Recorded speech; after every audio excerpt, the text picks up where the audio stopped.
অবিরাম বৃষ্টির ফলে চরিলাম অঞ্চলের কৃষকরা ক্ষতির সম্মুখীন হয়েছেন। কৃষি জমিতে জল ভরে যাওয়ার কারণে ক্ষতির সম্মুখীন হচ্ছেন কৃষকরা। রাঙাপালিয় নদীর জল বৃদ্ধি পাওয়ায় অনেক কৃষি জমি জলে তলিয়ে যায় বলে অভিযোগ। উত্তর চরিলাম রামকৃষ্ণ আশ্রম সংলগ্ন এলাকার এক মহিলা চাষির ফসল বৃষ্টিতে নষ্ট হয়েছে।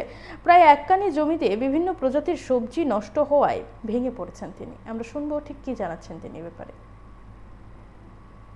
প্রচুর বৃষ্টি হয়েছে কালকে রাত্রে ভোরবেলার থেকে ওইয়া তো নদীর থেকে প্লাটাইয়া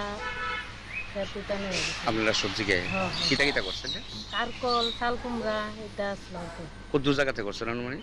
এটা একখানি কি সবজি জলের তোলা?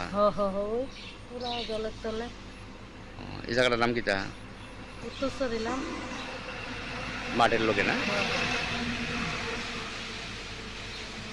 গত বছরকে দৌড়ন্তির ভিতরে প্লাট হয়ে গেছে, এর আগেও দৌড়ন্তির ভিতরে প্লাট হয়েছে, মধ্যে দিয়ে একটা প্লাট হয়েছে।